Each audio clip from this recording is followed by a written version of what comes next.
So if you want to stop that cycle, it begins with one, doing the work of valuing yourself and working on your sense of self-worth, healing those unhealthy beliefs about yourself, and just asking questions and staying curious and compassionate.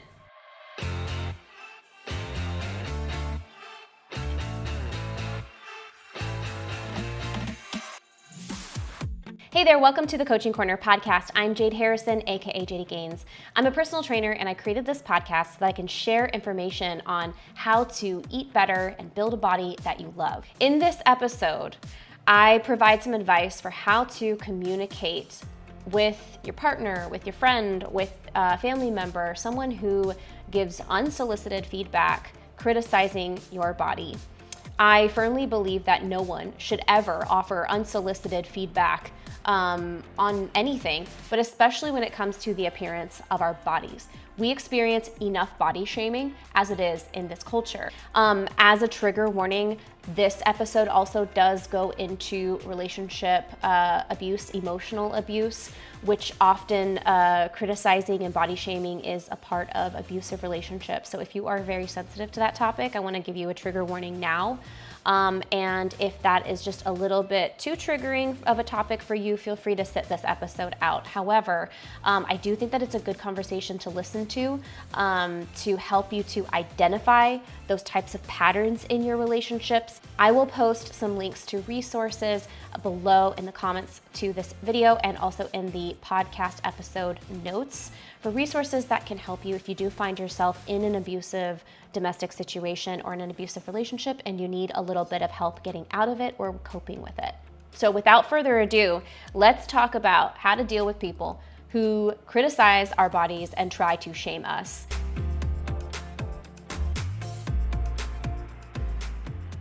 The girl that you're dating told you to stop training legs? Why? She thinks they're getting too big? There's no such thing as too big. Are you kidding me? That's a red flag for me, dude.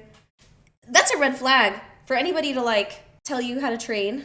Starting now and moving forward, we are no longer going to be shaming ourselves or accepting shame and criticism of our bodies, either by our own brain or from other people, okay? And if somebody says something like that, I would encourage you to take the gentle parenting approach of asking them why they think it's appropriate to give criticism of how another person's body looks, regardless of whether you are having spicy snuggles with that person or not. Nobody has the right to tell you how your body should look, okay? Your body is beautiful the way it is. It's miraculous. It does so many amazing things for you every day. It keeps you alive, moves you from place to place so that you can do all your fun little activities, okay? So we're no longer gonna shame ourselves. They don't like you. They like what they imagine you should be. You may be onto something there. Like if someone is going to be giving you criticism of how your body looks, maybe they just don't really like you, like who you are actually. They want to mold you into something more palatable to them. Yeah, like maybe they're projecting an idea of you and then they're gonna try to make you fit into that idea. That's something that anybody can experience. It's not just something men experience or women experience. That's and it's not always just like romantic partners too. You have friends who can treat you that way. Parents a lot of times treat their kids that way. They're picturing a fictional version of you and they want you to become that. I would question the depth of that relationship or the potential for that relationship to go further. Because if someone treats you like that and they get away with it, if you allow them to treat you like that, that's just the beginning. People will behave towards you however you allow them to. And so if someone says, your arms are getting too big or your legs are getting too big, I want you to stop training them. And instead of challenging them and saying, what makes you think that you have the right to say that to me? What makes you think that you have the right to tell me what my body should look like? What makes you think that you have the right to tell me how I should train? Did we sign some kind of an agreement where you're my trainer? Did I hire you to help me with a bodybuilding competition? Because if I didn't, and that's not an agreement we've ever come to, I'm just a little confused about where you think it's appropriate for you to tell me what my body should look like. And this is something that I think should be said in that instance. Yeah, and I think that would be the first question would be to put it back on them and say, why do you think that it's appropriate to tell me how my body should look? This is not Build-A-Bear. I'm a human being and I have goals for myself. And so I'm going to pursue my goals. And if you want to be the person by my side, I will only accept enthusiastic support for my goals. And if you can't offer that, then I would say this is not the relationship for you.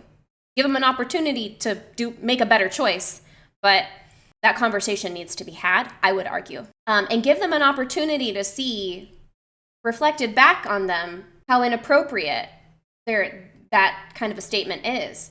And you can even say, how would you feel if I told you that you needed to do something different to look better or to look like how I think you should look? Wouldn't that make you feel like shit? I think a lot of times women do things like this towards men, and they don't realize that they're doing the very thing that we get on the internet and bitch about men doing to us. But women do it too. And I think that that's a good opportunity to, ask the question, if you think that it's inappropriate for me to comment on your body and tell you how your body should look, or how you should train to look in the way that's more palatable to me, like, how would that make you feel? And would you even want to be with me at that point if I said things like that? So why is it okay for you to do it? And I would say if their response is, well, it's different because I'm a woman, the next question I would ask is, are my feelings less important than yours in this relationship? Because you telling me something like that makes me feel like who I am is not good enough for you, and you want me to be different. And that makes me feel like shit. And if I did that to you, you would feel like shit and something would have to change. But when I feel like shit, nothing has to change. Do you think that that's a fair relationship? Just keep asking those questions.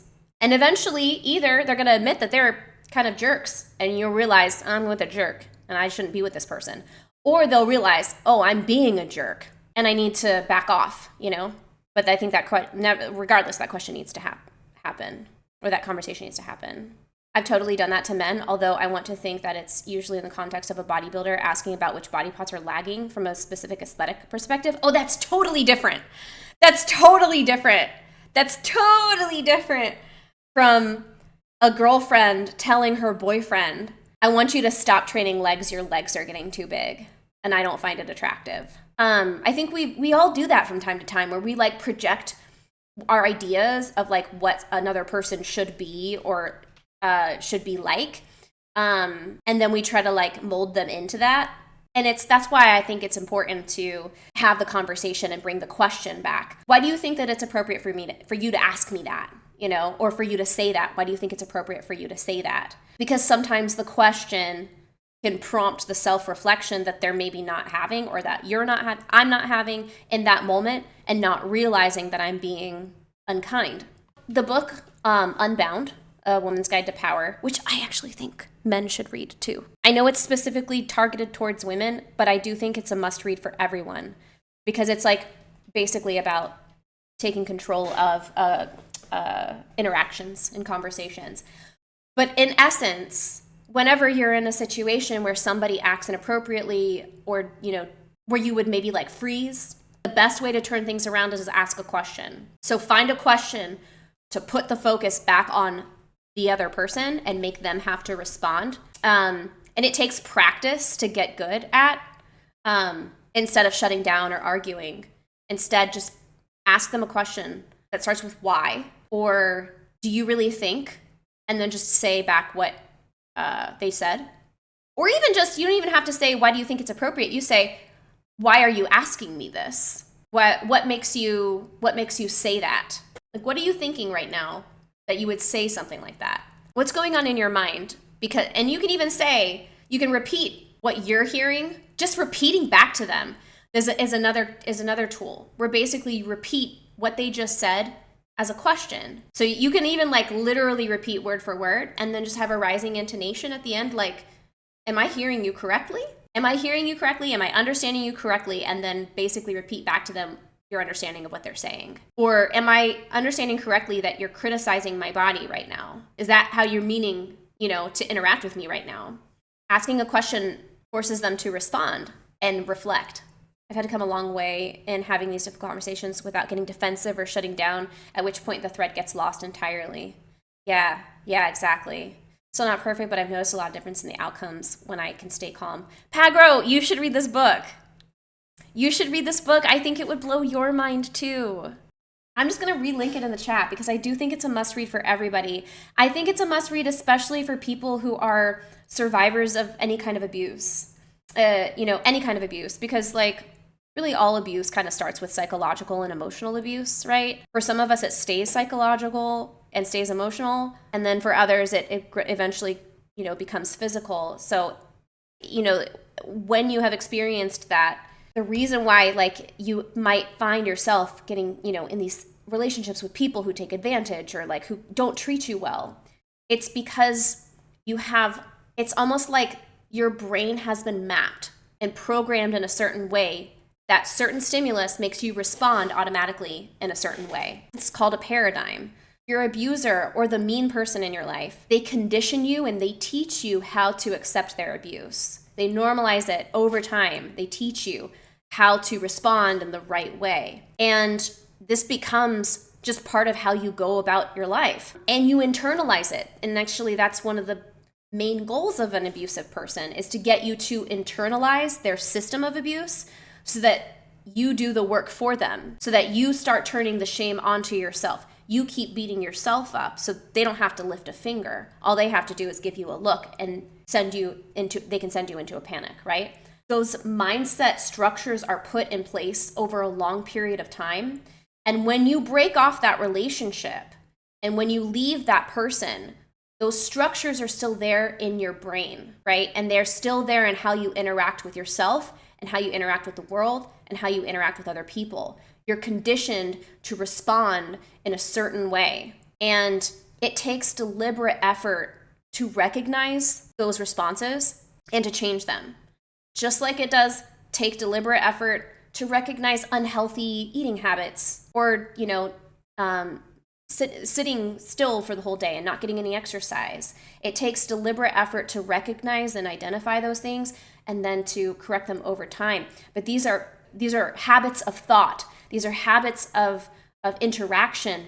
And that's why another abusive person usually can pick up on the cues that, oh, you've already been trained. You've already been trained how to deal with someone who wants to control you.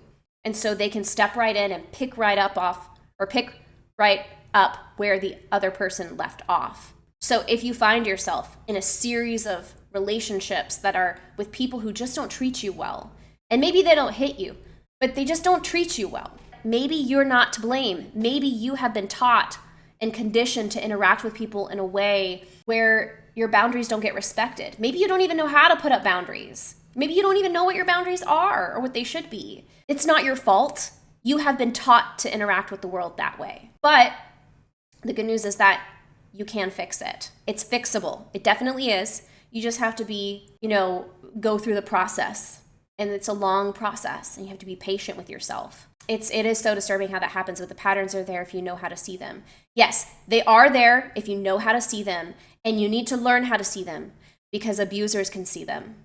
So if you want to protect yourself from an abusive person, or if you want to break an abusive mindset cycle for yourself, like if you're in an abuse, you can be in an abusive relationship with yourself. A lot of times abusive people teach you to abuse yourself because that's how they keep you under control, right? So if you want to stop that cycle, it begins with one, doing the work of valuing yourself and working on your sense of self-worth, healing those unhealthy beliefs about yourself, and just asking questions and staying curious and compassionate. These are kinds of conversations that you can have with yourself and with other people when you notice that you are maybe abusing yourself. Maybe you're saying mean things to yourself. Maybe you're punishing yourself. Maybe you're neglecting yourself. You can stop and you can ask a question. Why am I doing this right now? What is causing me to behave this way? And you try to get to the root of it. And when you ask these series of questions and you get to the root of your behavior, then you have something you can do. Once you figure out what the root of it is, then you can take action towards actually addressing the behavior and actually changing your behavior and changing how you talk to yourself, changing how you eat, changing how you take care of your body. But if you never get below the surface, you're really going to struggle to stay consistent with your fitness, and you're going to struggle with your self-worth. Even if you do somehow end up, like some people are able to, stick to a workout plan, stick to a diet plan, but they're punishing themselves, right? It's all driven by self-hate. So they get super ripped, they get super muscly, they get super lean, and they hate themselves probably even more than they did when they started, So if you're not approaching this with kindness, if you don't have the ability to approach yourself with kindness, you're really going to struggle. Yeah, so I just wanted to talk about that because as a personal trainer, I've been a personal trainer for like almost 10 years or more. I don't even know at this point. I've been doing this shit for a long time. But not only have I been a trainer, so to back up, so you understand like where I'm coming from.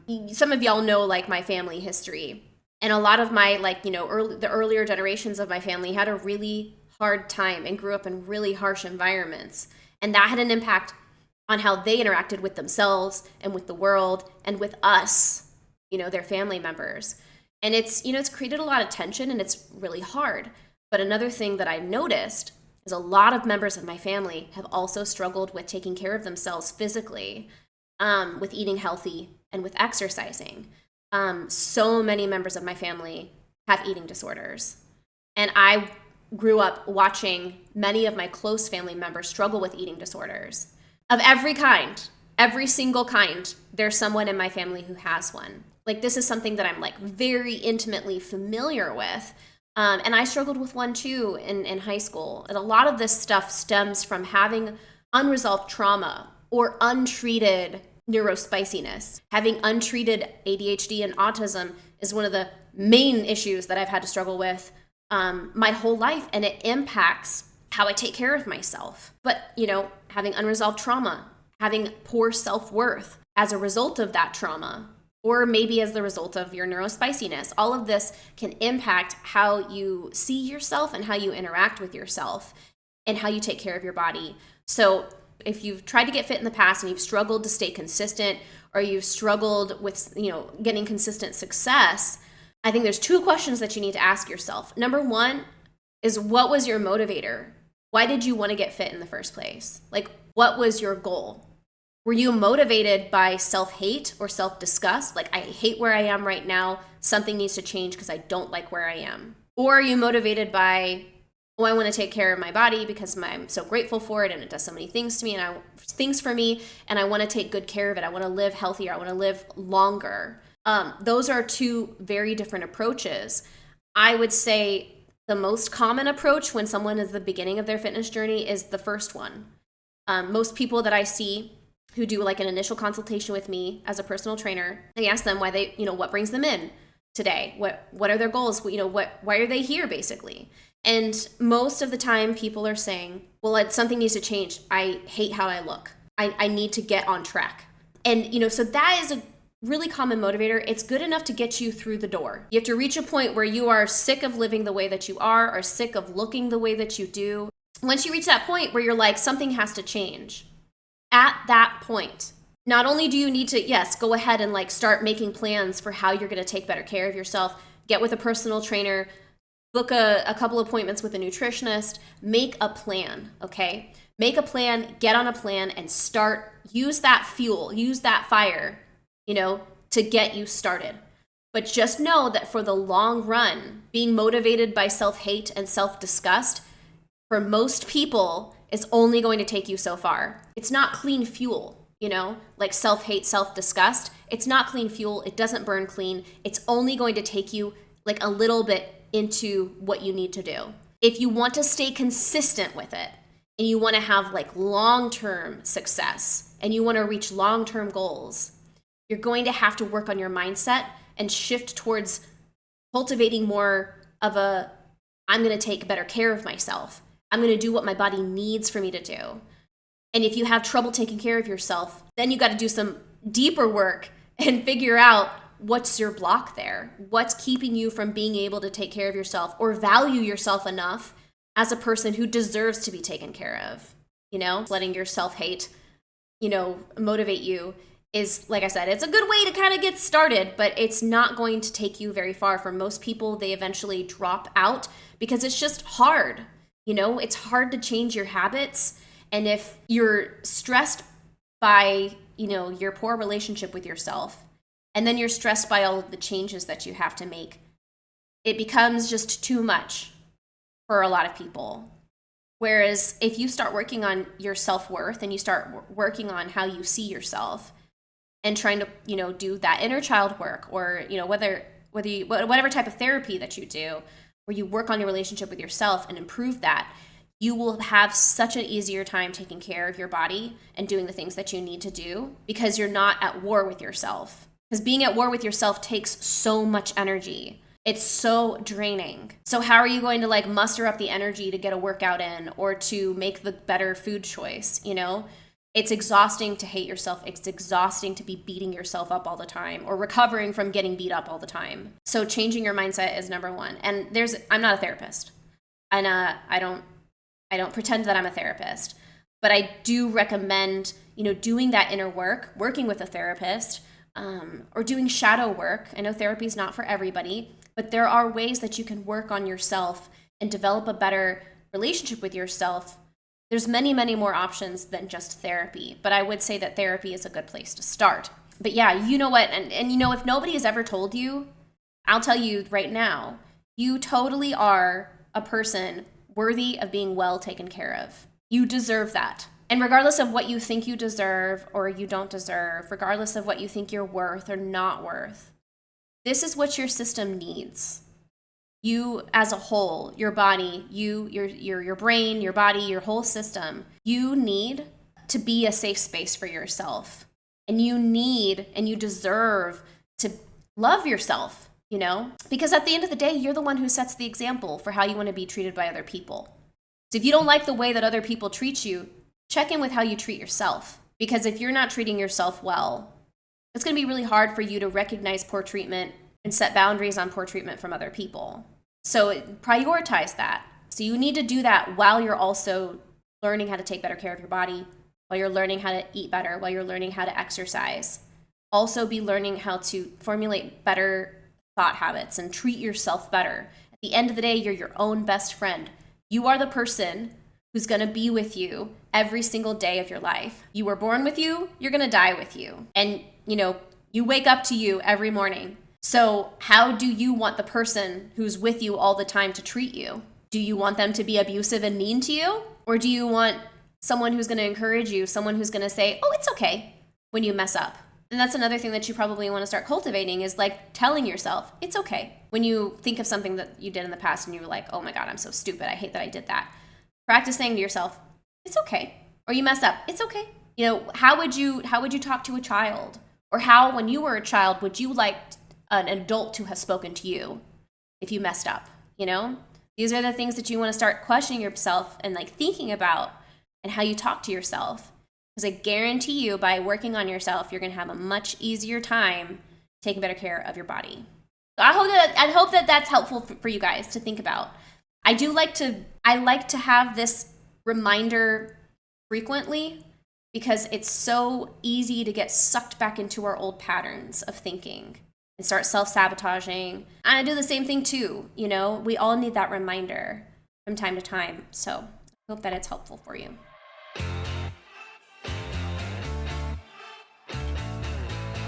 Thank you so much for listening to or watching this episode, wherever it is that you are. Again, I'm Jade Harrison, aka JD Gains. If you would like to hang out with me while I'm live on my Twitch channel, that's twitch.tv/JDGains. Give me a follow there to get notified whenever I go live and ask your questions when I'm doing a fitness stream. I also do gaming streams, so if you want to hang out with me while I do those, you can hang out then too. I usually do those on the weekends and in the evenings. I will see you in the next episode. In the meantime, make sure that you are eating your protein, eating your veggies, drinking your water, and prioritizing that self-care. Have a wonderful rest of your day.